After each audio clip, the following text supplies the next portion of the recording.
আমাদের দেশে যত নেতাকর্মী আছে সব নেতাকর্মী এখন মানবতার ফেরিওয়ালা হয়ে গেছে। কীরকম? দোকানপাটে জায়গা জায়গা জিজ্ঞেস করে এটার দাম কত, এটার দাম কত।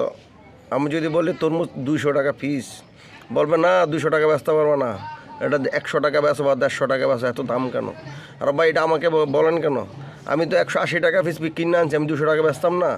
দ্বিতীয় কথা হইলো, আপনারা যে জিজ্ঞেস করবেন যেন কলেস্টোর যেন আড়ত আছে যারা হোলসেল তা করে, আমরা খুচরা দোকানদার জিজ্ঞেস করে তো আপনারা পাইবেন না। কারণ খুচরা দোকানদার আনে মাল অল্প অল্প মাল আনে 200 টাকা করে কলা বেচে, 200 টাকা করে কলা বেচে, এটা খুচরা দোকানদার। আপনি বড় বড় তো আরও যে জিজ্ঞেস করেন, হ্যাঁ তো কোনো এমপি মন্ত্রীর দেখলাম না যাইতে, খালি আইয়া ছোটোখাটো ব্যবসায়িক টাকা করে ধরে। বড় বড় ওই জায়গা যান, ওই জায়গা না যায় খালি ছোটো দোকানদারকে তো লইব।